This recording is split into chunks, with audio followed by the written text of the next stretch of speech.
Yr ymarferion munud olaf i'r criw yma ar gyfer ei perfformiad fawr.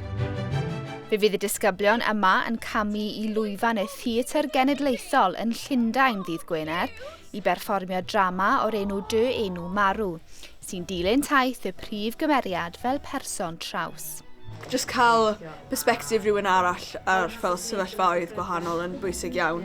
Mae dim ond yn datgelu enw fel yn hwyrach ymlaen yn y perfformiad, ond mae'n trawsnewid a mae'n trio ffindo fel identity fe mewn ffordd. Mae'n rili bwysig i pawb bod yn ymwybodol o'r themau sy'n cael ei gynnwys mewn y perfformiad.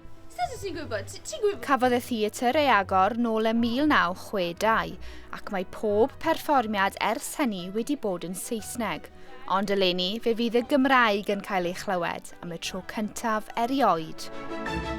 Mae'r cyfle yma yn fraint mawr i'r disgyblion. Ysgol gyntaf i perfformio yn yr iaith Gymraeg, mae'n huge i ni. Gweld yr iaith Gymraeg yn mynd mor bell, mae fe'n ysbrydoliedig, os rwy'n onest. Ni'n gallu gwerthfawrogi y ffaith bod ni'n gallu perfformio drwy gyfer y Cymraeg, a mae gynulleidfa yn gallu gwerthfawrogi'r hyn hefyd. Dwi'n credu bod e'n ardderchog fel bod ni'n gallu bod un o'r pobl cyntaf i perfformio yn y Gymraeg yn Llundain, a yn cyfle gwych. Llwyfan fawr i'r disgyblion yma felly, ond hefyd yn lwyfan newydd i'r iaith Gymraeg.